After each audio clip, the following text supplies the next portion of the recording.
Hello everyone, it's me Clayton. I just finished watching Shogun's finale.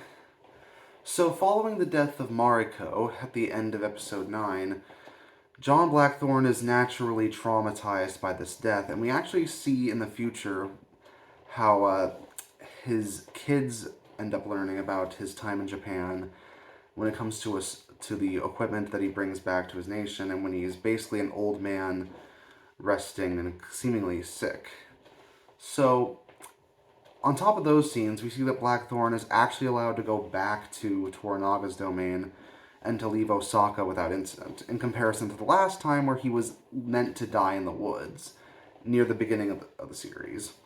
It's interesting that Father Martin actually assures him that he will be allowed to leave here, considering that naturally Blackthorne can't trust what he's saying. So Father Martin has to basically assure him and show him that this time, this is something that Ishido simply can't refuse. Especially when Blackthorne comes back to the village and finds out that his ship has been burned down and now it's underwater. And Toranaga initially makes him believe that it was some Christian enemies that ended up burning the ship. And since Yabushige went against orders, he has to commit seppuku. So on top of that, Toranaga actually reveals to Yabushige before he has to end his own life that he actually burned the ship with his watchman. That Mariko actually, before her death, she negotiated to have Blackthorne's life spared in exchange for the destruction of his ship. And that Toranaga's whole plan revolved around using Mariko to infiltrate Osaka Castle to get some things done for him, so Ochiba would lose faith, lose faith, and so she would pull the heir's army out of Ishido's control. So therefore Ishido would have no banner, and therefore he wouldn't be able to fight Toranaga with his Council of Regents. Therefore Ishido's whole plan to gain power through his younger brother and through the other regents would be all for naught. So Toranaga basically set all this stuff into motion and deceived a bunch of people on his side just so he could defeat Ishido and so he could eventually become the shogun.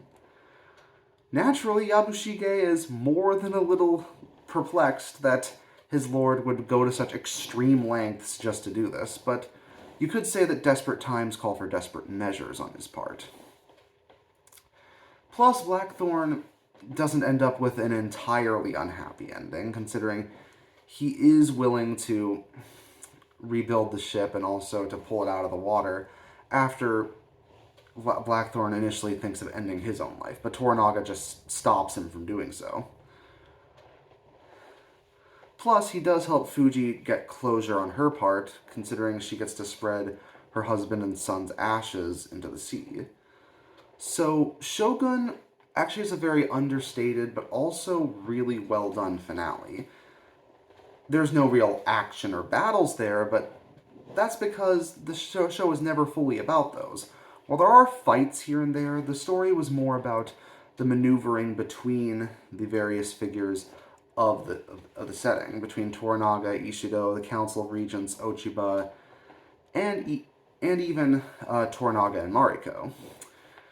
It definitely showed that Blackthorne was put into a world he was not even remotely ready to be a part of, but he had to adapt in order to survive and to play his role well as a vassal of Toranaga. Naturally, that meant a lot of people ended up dying on the way, and Japan's culture at the time was something that Blackthorne had to not only accept, but he had to commit to it in order to even get anywhere in the world. And since the wool was pulled over his eyes when it comes to Toranaga's plan after he ended up surrendering to his brother, naturally he had to deal with a lot of these bombshell reveals at the same time as we, the audience, had to see them. But James Clavell's writing lets us know that the Japanese characters were merely doing what they had to do in order to survive, even if a lot of their backstabs and a lot of scheming behind the scenes could be seen as rather, sketchy on their parts. Sometimes you simply have to do sketchy things in order to get stuff done. That was just the way it was back then. And that very matter-of-factly way it's done actually makes it stand out in comparison to a lot of other shows I've seen.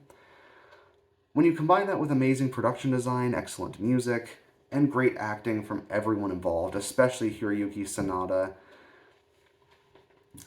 Shogun might be one of my favorite shows this year. So I'm going to end it with a perfect 10 out of 10, and I'm going to be surprised if this doesn't win a ton of Emmys. See you next time.